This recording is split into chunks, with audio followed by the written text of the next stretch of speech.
बोलिए श्री प्राणनाथ प्यारे की जय। बोलिए श्री सद्गुरु महाराज की जय। राम रतन महाराज जी की बीतक की ये 10वीं लहर चल रही है, जिसमें इसी पर ही आज मंथन करेंगे सुंदर साथ जी। संगीता दीदी आप आइए।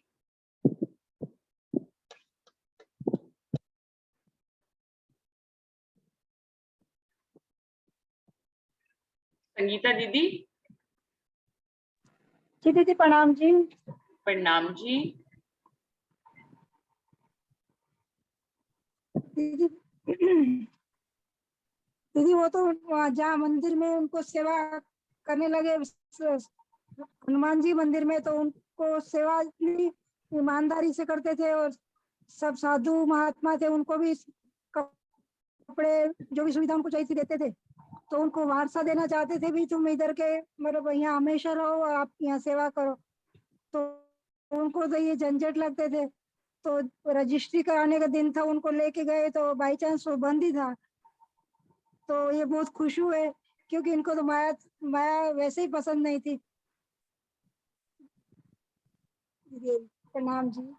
प्रणाम जी, बिल्कुल सही निगहबानी कीजियो मेरे खासे बंदों की। महाराज राज जी ने जब हमें इस धरती पर उतारा इस माया के खेल में, तो जब्राइल और इसराफील को हमारी निगहबानी करने के लिए छोड़ा। हमारे ऊपर यदि कोई ऐसा कार्यभार ढाली माया डालने लग जाती कि लगता है कि इसमें फंस जाएंगे, तो स्वयं ही कुछ ना कुछ करिश्मा करके धनी अपनी रूह को बचाते हैं। बिल्कुल ऐसी महाराज जी की इच्छा नहीं थी वो कार्यभार लेने की, लेकिन फिर भी जो है वो मना भी नहीं कर पा रहे थे उनको, लेकिन धनी ने कुछ ऐसा किया, वो उस कार्यभार को ले ही नहीं पाए। और दूसरे दिन तक महाराज जी के अंदर हिम्मत आ गई, उन्होंने उन हनुमान जी को इशारा पाते ही मना कर दिया। महाराज जी भी इशारों को देखते थे कि कब परमात्मा की तरफ से इशारा आया। जब वो लंगोटी तक उसके इशारे पे पहन रहे थे, तो जब उनको इशारा मिल गया कि रजिस्ट्री नहीं हो पाई, परमात्मा भी नहीं चाहता है कि रजिस्ट्री मेरे नाम हो, तो इस इशारे को महाराज जी समझ गया और उन्होंने उस पर एक्शन लिया और दूसरे दिन महंत जी को मना कर दिया। वर्षा आप कुछ कहना चाहते हैं?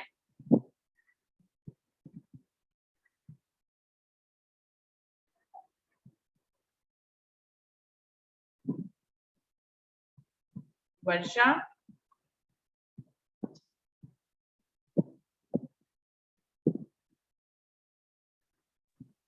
प्रणाम जी। सभी सुंदरता जी के प्रेम प्रणाम जी। दीदी इसमें एक चीज ये भी समझ में आती है कि जैसे वहां पे मतलब ये चल रहा था ना द्वारिकापुरी में कि भाई पैसे दो तो दर्शन पाओ, तो महाराज जी ने उसका विरोध किया। तो हमें भी ये शिक्षा मिलती है कि यदि हम कहीं ऐसे जाएं और कहीं इस तरह गलत हो रहा हो, तो हमें भी अन्याय के विरुद्ध आवाज उठानी चाहिए, क्योंकि वो धर्म का काम है, कोई इसमें गलत नहीं है आवाज उठाना। तो हमें भी मौन नहीं रहना चाहिए। यदि कहीं पर कुछ ऐसे इस टाइप से गलत हो रहा हो, तो हमें भी वहां पे आवाज उठानी चाहिए। ये भी इसमें एक सीख मिलती है। प्रणाम जी दीदी। दीदी जो मेरे पास है अभी तक उसमें भी नहीं है दीदी 11वीं लहर। मैंने नहीं है? देखा फिर मेरे पास नहीं दीदी, उसमें भी 11वीं नहीं है, 10वीं के बाद 12वीं ही है। प्रणाम जी। प्रणाम जी। प्रणाम जी। और कोई सुंदर साथ कुछ अपने दिल की बात कहना चाहेंगे? कुछ उनके दिल में भाव आ रहे हैं? कोई भी और सुंदर साथ? प्रतिभा दीदी आप कुछ कहना चाहेंगे? प्रणाम जी। प्रणाम जी। यही भाव सुन के यही आ रहा है कि उनकी रहने के हिसाब से हमें उनके हुक्म पे ही समर्पित होना चाहिए। और कई बार जिंदगी में वो सांकेतिक इशारे देते हैं, हमें उस समय शायद वो कुछ समझ आए नहीं आए, पर हमें राज्य आगे के फ्यूचर के लिए हमें इशारा करके कि ये तुम्हारे लिए बेटर है, तो जिंदगी में उनके इशारों को समझकर अपनी रहनी को उन्हीं पे उतारना चाहिए और कृपा माफक मानना चाहिए। प्रणाम। प्रणाम जी। अरुणा दीदी आप कुछ कहना चाहते हैं? नहीं प्रणाम जी, बस सुनना ही चाहूंगी। पर एक बात है, एक बात दिमाग आई कि देखो मेहर का मतलब माया का मिलना नहीं है कि मेरे पास सब सुविधाएं नहीं मिले, मेरा कहीं पैसा डूब जाए, कुछ हो जाए, तो हम सोचते हैं ये धनी की मेहर नहीं, हम उसको कहर मान लेते हैं। अदरवाइज ये दिमाग में रखना चाहिए, माया का ना मिलना ही बहुत बड़ी मेहर है हमारे लिए राज्य की। इस बात को दिमाग में रहना चाहिए मेरे मतलब। प्रणाम जी, मैं अपने को ही समझा रही हूँ। प्रणाम जी।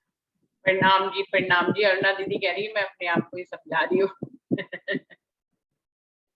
बिल्कुल प्रणाम जी। और कोई सुंदर साथ कुछ कहना चाहेंगे? चंदन दीदी आप आ जाइए।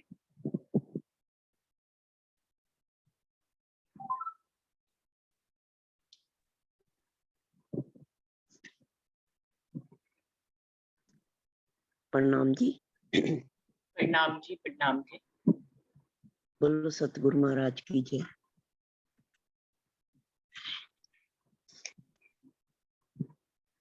ये जो 10वीं लहर है ये हमें क्या दर्शा रही है?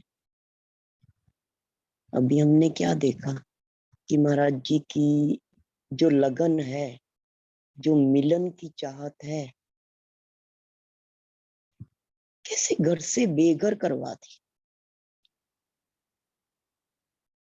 दुनिया सारी रसहीन, रस विहीन बना दे। जितना भी इस दुनिया का तिलिस्म है, आकर्षण है, ये सारे के सारे कितने ही सारहीन दर्शे। वैसे तो अगर देखा जाए तो इंसान ता उम्र इन बातों से ऊपर उठ नहीं सकता। मतलब दुनिया इतना ज्यादा माया की, इसको तिलिस्म क्यों कहा गया? क्योंकि इसमें निकलेगा कुछ नहीं। जादू क्या होता है कुछ नहीं पर दरस रहा है। तो माया का भी तिलिस्म इसलिए कहा है कि जीवन के अंत में देखते हैं कि हमने सारा ही समय गवा दिया, हाथ कुछ नहीं लगा।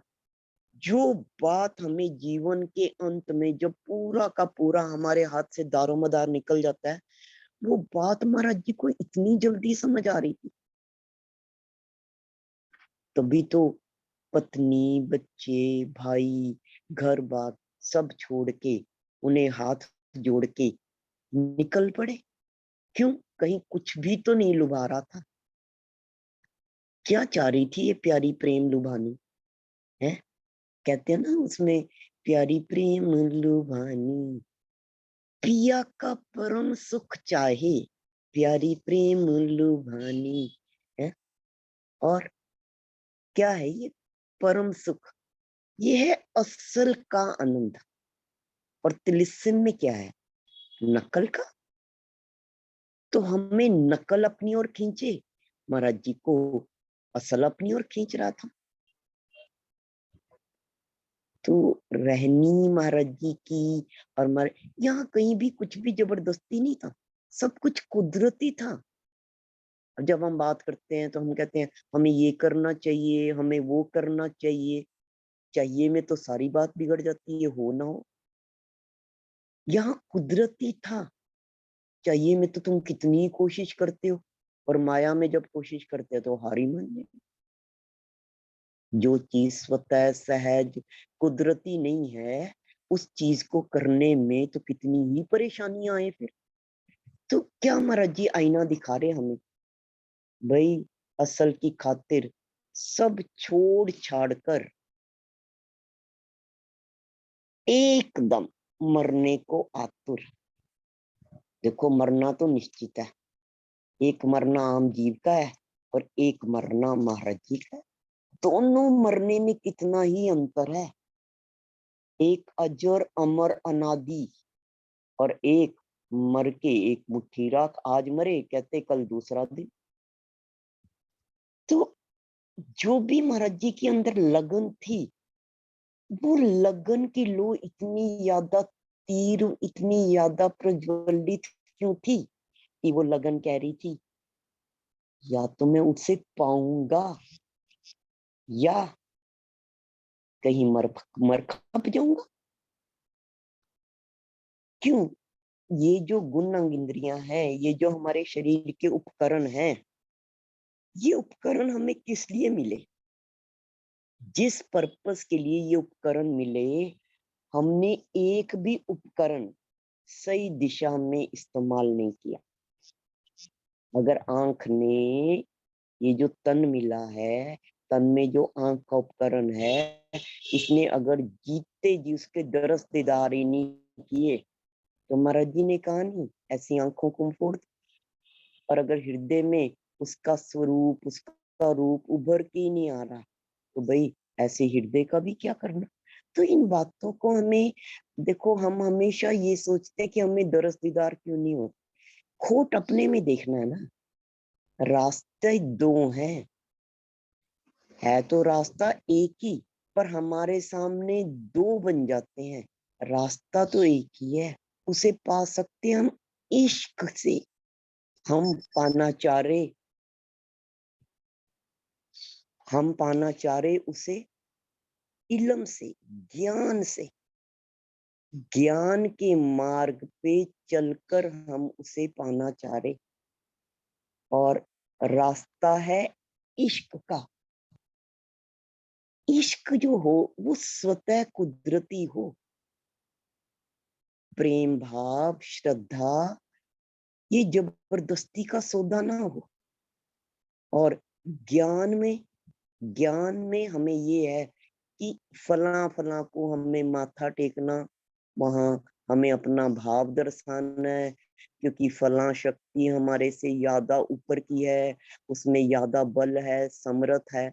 वो सारा कहीं ना कहीं जबरदस्ती का सौदा नहीं है। इश्क में कुछ भी तो जबरदस्ती नहीं है। ज्ञान में मर्यादा है, इश्क में कोई मर्यादा नहीं। ज्ञान में जो दर्शाया गया उसी राह पे चलना पड़ेगा। इश्क में अपनी राह तुम खुद बनाओ क्या, खुद ही स्वतः ही बनती रहती है। तुम्हारे नियम कानून सारे अपने हैं।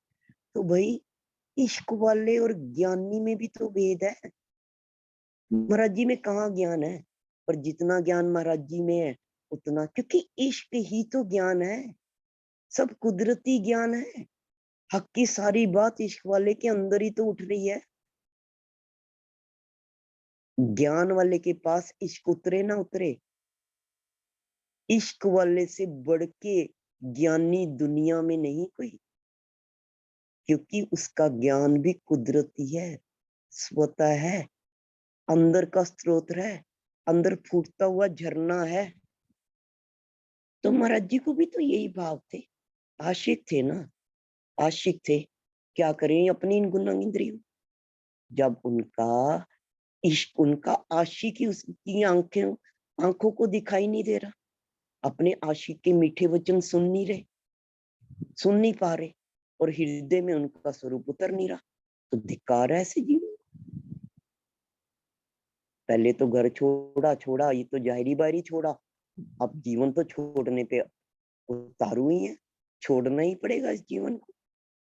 क्या करेंगे? क्या कभी हमने भी ऐसा सोचा एक पल के लिए है? एक पल के लिए भी यदि माया में हमें सब कुछ माया की ओर से सही चल रहा हो, है सब कुछ माया की सारी सुख सुविधाएं, सब ऐश्वर्य हमें उपलब्ध हो, तो भाई कोई एक भी विरला ऐसा है दुनिया में जो इस माया के तिलिस्म को छोड़ के परम धाम जाना चाहे, उस खुदा को पाना चाहे है?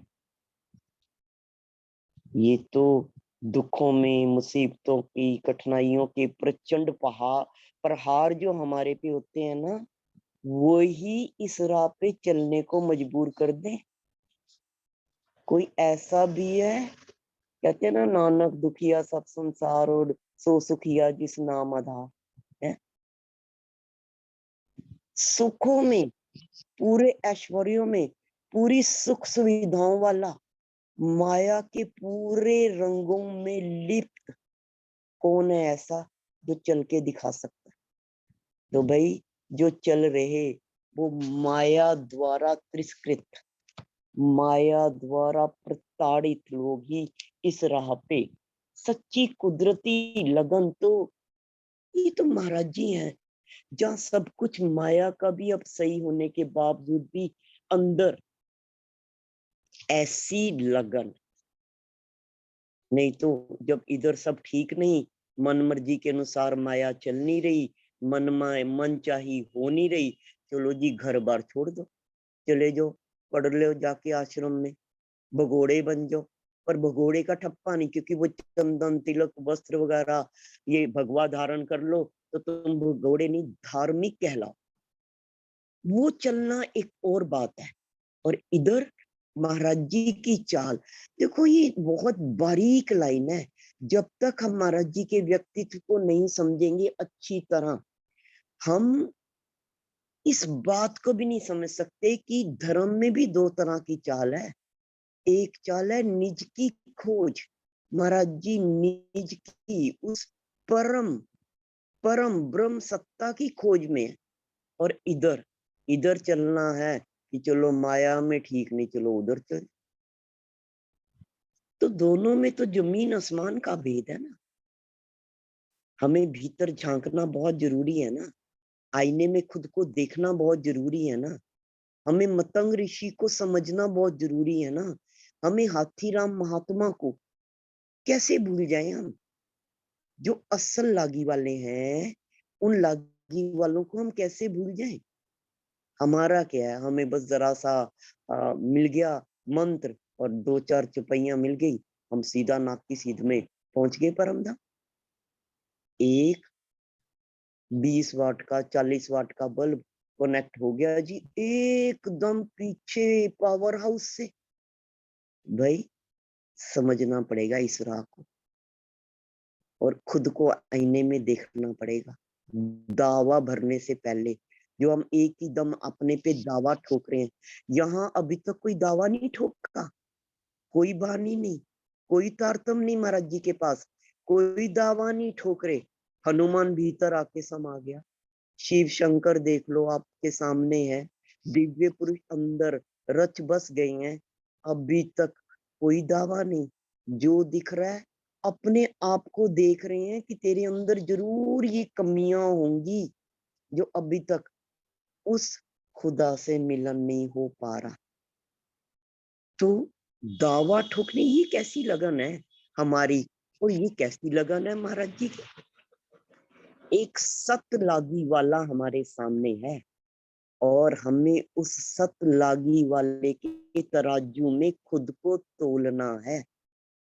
भाई आंखें शर्म से झुक जाए, आंखें उठ ही ना पाए। पहचान पर क्या कोई और करवाएगा? खुद की पहचान तो खुद को ही करनी पड़ेगी, खुद को ही हो जाएगी। करनी भी क्या पड़ेगी? एक लागी वाले को देख के खुद की पहचान स्वतः ही हो जाएगी। कहते हैं ना वारी वारी तुझ पर वारी, कैसे जाया जाए वारी वारी, कैसे कुर्बान हुआ जाए, कैसे न्यौछावर हुआ जाए। है नहीं महाराज जी का ये सारी की सारी जितने भी ये प्रसंग हैं हमारे सामने, ये कहानी नहीं है, ये कान का रस नहीं है कि अब क्या हुआ, अच्छा क्या होगा, माया ने उनके साथ क्या किया। नहीं, ये एक रास्ता है कि वारी वारी जाने वाला। हम रोज सुबह शाम बोल ही तो रहे, वारी वारी जा तो नहीं रहे, वारी वारी जाने वाला हमारे सामने है।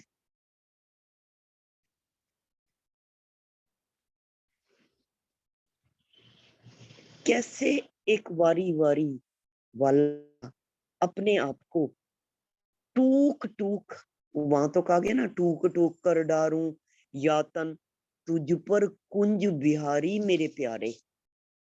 क्या हम में से किसी ने अपने इस तन को टूक टूक किया? क्या दिन में 2 पल की भी फुर्सत है अपने आत्मचिंतन में, उसकी यादगार में? कुदरती स्वतः उसकी यादगार हमारे भीतर बनी रहे। यहाँ देखो टूक टूक करके दिखा रहे कि नहीं दिखा रहे अपने तन को। 2 साल लगातार पैदल यात्रा करी, कहाँ थी तन की सुख सुविधाएं? नीचे बिछोना नहीं, ओढ़ने को नहीं, कोई घर बार नहीं, उबड़ खाबड़ जंगल बियाबान रास्ते, 2 साल लगातार। क्या हार मानी? बारिश बरसात गर्मी सर्दी ये मौसम क्या अभी है? तब नहीं थे। सारी सारी रात उकड़ू होके बैठो, सारी सारी रात जाग जाग के इसी चिंतन में रहो, कब कैसे कहाँ मिलन होगा। तो ये है तन को टूक टूक करना। हमारे सामने एक ऐसा है जिसने अपने तन को टूक टूक करके दिखाया। अब इस राह पर मरने की चाहत लेके हृदय में ठान ही लिया, निकल पड़े दोबारा, और दोबारा निकल के वो ही मार्ग अपनाया जो पहले अपनाया। क्योंकि उस मार्ग पर चलकर, ठीक है अभी सतगुरु महाराज से मिलन नहीं हुआ, पर उस मार्ग पर पैदल चलकर एक जीवन पे महाराज जी ने महसूस किया कि बहुत गहन असर सा हुआ है, परिवर्तन तो हुआ है। और पहले की भांति पैदल घूमते घामते जगन्नाथ जी जाकर रुके, और जगन्नाथ जी जाकर इस एक मारवाड़ी से मिले, और उस मारवाड़ी से 7-8 दिन कुछ सत्संग मनन विचार हुआ। फिर उसके आगे तंदूर पहुंचे, और वहां पे भी साध संगत में ही रहना था, क्योंकि रास्ता जो था उसमें साध संगतों की टोलियों में उठने बैठने को था। ऐसा एक महंत मिला जो कि बेसिकली पीछे तो हैदराबाद का था, लेकिन वो था गुलबर्ग, कश्मीर की तरफ गुलबर्ग आश्रम का महंत। उनके साथ जब महाराज जी का सत्संग हुआ तो वो इतने ज्यादा प्रभावित हुए, इतने ज्यादा प्रसन्न हुए वो महंत महाराज जी के आचार विचार से, कि उन्होंने महाराज जी को अपने संग गुलमर्ग जाने के लिए दबाव दिया, आमंत्रित किया। वहां उनका जो आश्रम था 2 नदियों के संगम पर, जहां मुचकंदा और संकट मोचन 2 नदियां जो कि ईसा मूसा के नाम से भी पुकारी जाती थी, इन 2 नदियों के मुहाने पर बना हुआ था, संगम पर बना हुआ था। और वहां ले जाकर महाराज जी को सारा का सारा आश्रम का कार्यभार सौंप दिया। सारी सेवा, सारी व्यवस्था महाराज जी करते। अब रहनी देखो, एक आश्रम की सेवा तन मन से करनी शुरू करती, सिर्फ दिन में आध घंटा भर सोते। चित्त तो अनुरागी था ही, हाथ सेवा करते, चित्त उधर ही, अनुरक्ति भाव ध्यान उधर ही रहता। लेकिन जाहिरी बाहिरी तौर पे चलो योग में, साधना में, ध्यान में मग्न भी दिख जाते, और पठन पाठन के तौर पे सिर्फ महाराज जी के पास गीता थी, गीता सार, और सिर्फ उस गीता का ही मनन करते। कोई ग्रंथ नहीं, कोई वेद शास्त्र नहीं, सिर्फ एक गीता। ऐसी निष्ठा, ऐसी सेवा, ऐसी निस्वार्थ भक्ति वहां पे करी कि उसका परिणाम क्या निकला। उस आश्रम की बिगड़ी अवस्था में अजीब सा सुधार हो गया। आश्रम की सारी बद इंतजामी नष्ट हो गई, आश्रम की आय बढ़ने लगी, व्यवस्था इतनी ज्यादा सुचारू हो गई, इतनी ज्यादा सुचारू हो गई कि आश्रम की आय में सुधार होने लगा। कोई भी साधु महात्मा सन्यासी जो भी वहां पर पधारता, उसको सबसे पहले तो यथा योग्य आदर सत्कार मिलता, फिर उसकी जरूरतों और इच्छा अनुसार धन, वस्त्र, बर्तन, जिस किसी पदार्थ की, जिस किसी चीज की जरूरत होती वो दिलवा दी जाती, बिना किसी भेदभाव के। कभी भी किसी को किसी भी तरह की शिकायत का मौका न दिया जाता। अब ऐसी सेवा उस आश्रम में रहकर दिन रात की 2-2.5 साल, नेचुरली आश्रम की ओर प्रसिद्धि, चारों तरफ आश्रम का नाम होने लगा। और इधर उस आश्रम का जो महंत था वो इतना ज्यादा खुश प्रसन्न कि उसने मन में तय ही कर लिया कि पूरा का पूरा आश्रम वो महाराज जी के ही सुपुर्द कर देगा, वो उन्हें ही सौंपना चाहता। और इसी नियत से उसने आश्रम की वसीयत इनके नाम करवाने के लिए, उसके मन में जो भाव थे, वो महाराज जी के मन के उठते कुदरती भावों को नहीं जानता था। वो आश्रम को, आश्रम की पूरी वसीयत महाराज जी के नाम पर करवाने के लिए उन्हें ले गया, उन्हें गादी पर बिठाना चाहता था और इस गादी पर उन्हें धरातल तौर पर भी कार्यान्वित करने की खातिर हाकिम के सामने रजिस्ट्री करवाने के लिए ले गया। पर ये तो किस्मत देखो महाराज जी की, संयोग ऐसा हुआ। महाराज जी देखो महाराज जी सबकी इज्जत करते थे, क्या बोलते उसके सामने, महाराज जी को तो कुछ पता नहीं था वो दिल्ली तौर पे क्या चाह रहा है। संयोगवश कुछ ऐसा हुआ, कार्यालय ही बंद मिला, हाकिम था ही नहीं वहां पे, रजिस्ट्री कैसे होती। तो उन दोनों को उम्र हजूरी वहां से वापस आश्रम लौटना पड़ा।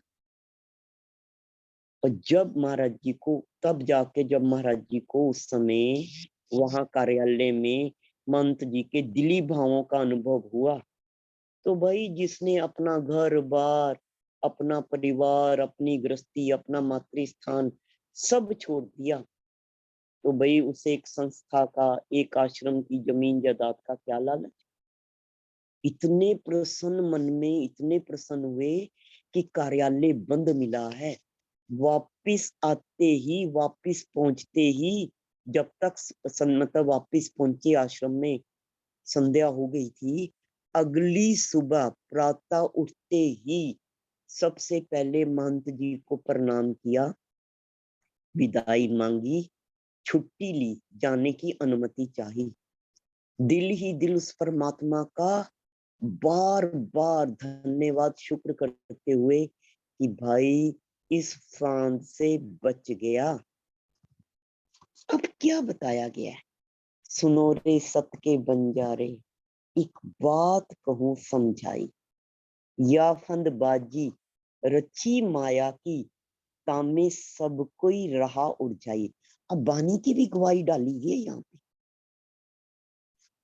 देखो जो अपना निज घर छोड़ के माया में उतर आया, लेकिन है सत का अंश, तो वो क्या है यहाँ पे, एक बंजारा ही तो है। महाराज जी के पिछले 2 साल का जीवन हमने क्या देखा, एक बंजारे का ही तो जीवन था। तो सत का बंजारा खुद को ही क्या समझाएगा, क्या समझाया जा रहा सत के बंजारे को कि भाई ये जो माया है ये ही मक्कड़ जाल है, फांस है, फंदा है, और इस मक्कड़ जाल से आज तक कोई बच नहीं पाया। ताउम्र जीवन पर्यंत तक इस मक्कड़ जाल में हर कोई उलझा ही रहे। कोई विरला विरला हमारे सामने लागी वाला है जो इस माया जाल से बच के दिखाए। अगर हम इसी बीतक की बात करें तो हमने अभी तक क्या देखा, हाथीराम को देखा, पूरी माया जाल में होते हुए भी कैसे बच के रह रहे थे। हमने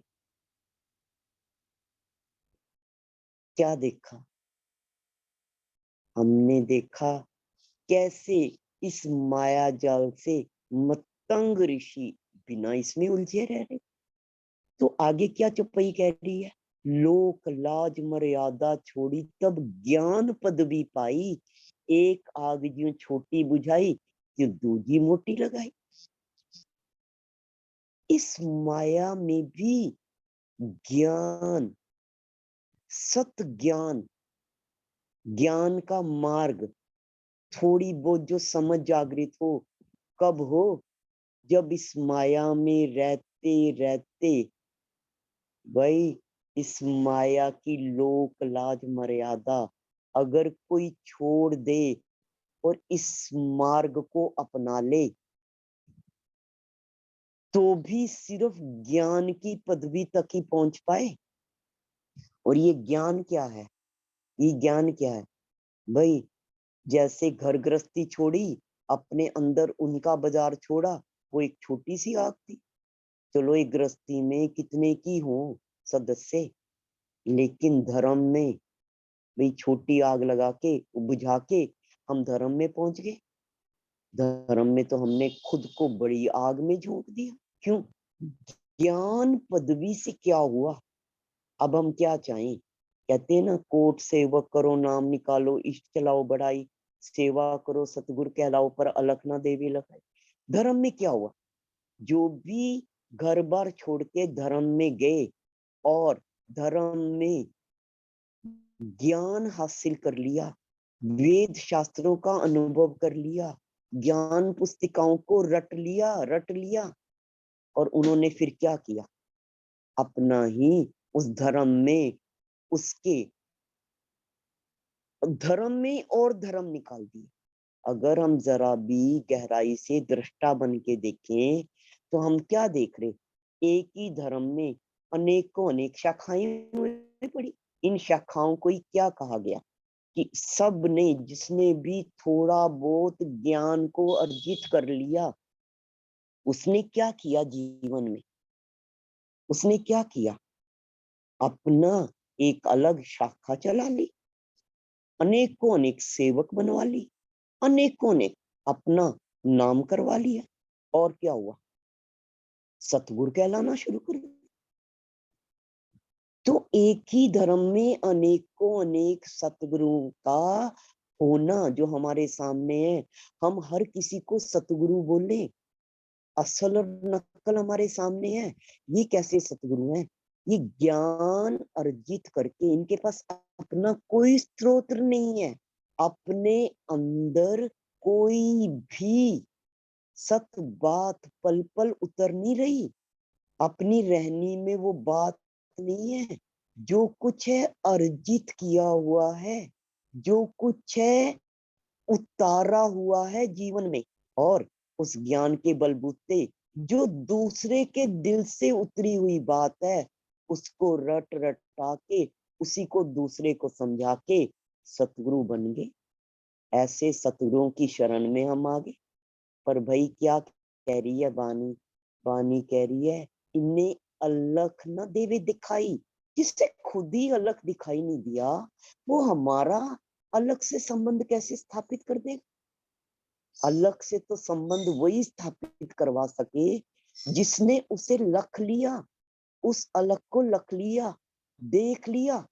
तो भाई का क्या था बानी की इसी बीतक की शुरुआत में, सतगुरु चरण का आसरा, उसकी शरण में जाए बिना बात बिगड़ी नहीं बन सकती। वो है सतगुरु जिसने उस अलग को लख लिया। ज्ञान जानने वाले और ज्ञान चर्चाओं वाले कभी भी रास्ता दे नहीं सकते। ठीक है, हम बात कर रहे आपस में, हम सुन रहे सुना रहे, क्या हम रास्ता दे रहे हैं? रास्ता तो महाराज जी की बीतक हमें दे रही, रास्ता तो हमारे सामने है। जिसको अलग दिख जाएगा वही तो रास्ता देगा।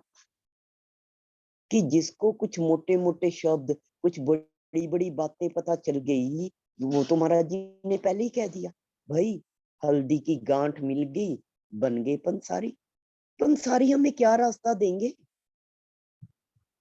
तो तब आगे बानी यही समझा रही, अब छोड़ो रे मान गुमान को, यही खाड़ बड़ी भारी, एक डारी दूसरी भी डारो, जलाए दियो रे चतुराई। अब रास्ता क्या है? ये जो हम मान गुमान के रास्ते पे चल पड़ते हैं, इष्ट बनने का जो हमारे अंदर एक चस्का पड़ जाता है सतगुरु कहलवाने का, भाई ये इस रास्ते में सबसे बड़ी खाई है, खाई। इससे बचना बहुत मुश्किल है। ये ऐसा रास्ता है, खुद तो डूबोगे, दूसरों को भी ले डूबोगे। तो भाई ये सारी चतुराई, ये जो नकाब ओढ़ के सतगुरु बन के दूसरे को धोखा देना, बरगलाना, और पता है जब खुद ही नहीं पहुंचे तो दूसरे को पार नहीं पहुंचा सकते। भाई मंत्र देने का भी हक उसे है जिसने बाँ अगर किसी की पकड़ ली, मंत्र अगर किसी के कान में फूंक दिया, तो जिम्मेवारी बन जाए पूरी परम धाम तक पहुंचाने की। ये कोई खेल तमाशा नहीं है। तो इस चतुराई को क्या करना पड़ेगा? छोड़ना पड़ेगा। महाराज जी ने देखो परमहंस जी गादी पर बिठलाना चाहते थे, क्या बैठ के, जैसे ही पता चला उसी पल अगली सुबह उठते ही, दिन चढ़ते ही प्रणाम करके अपनी डगरनी पकड़ ली। कौन है ऐसा?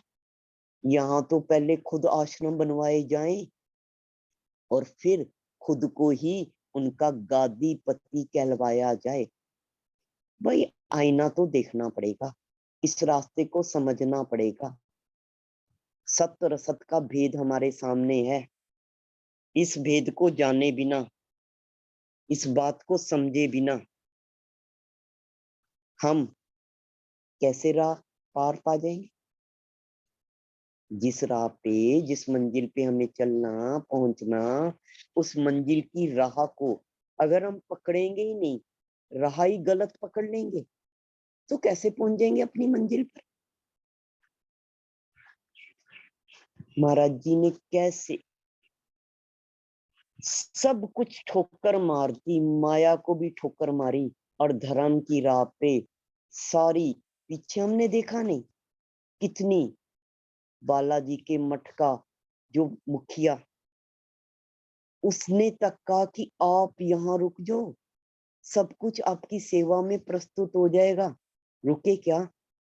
एक पल भी नहीं रुके।